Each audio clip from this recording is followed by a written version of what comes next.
Dans le superbe parc de la Prévôté, Claude, autodidacte, nous fait entrer dans son atelier pour nous livrer sa passion et son art de plus en plus rare. Je me suis mis dans la taille de pierre sans vraiment savoir ce que c'était. Et j'ai persévéré et puis voilà, de fil en aiguille, j'ai appris à tailler la pierre. J'étais maître tailleur de pierre plus tard.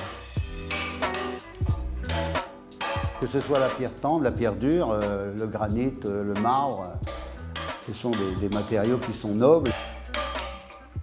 Vous avez différents matériaux, plus ou moins durs. Comme ici, vous avez des éléments de pierre en blanche, que vous avez une pierre demi-dure.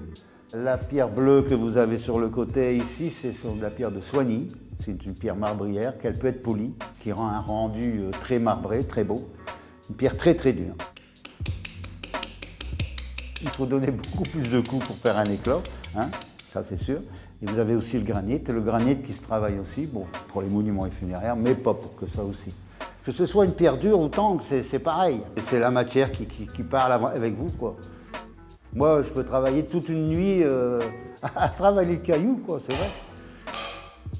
La taille de pierre, c'est travailler sur des lignes droites, tandis que la sculpture, c'est beaucoup de courbes. Ça travaille beaucoup plus fin. Pour essayer d'harmoniser les cheveux. La taille de pierre, c'est un travail pour les monuments, tout ce qui est rectiligne, tout ça, les cathédrales, tout ça. Tandis que la sculpture, c'est de l'ornement.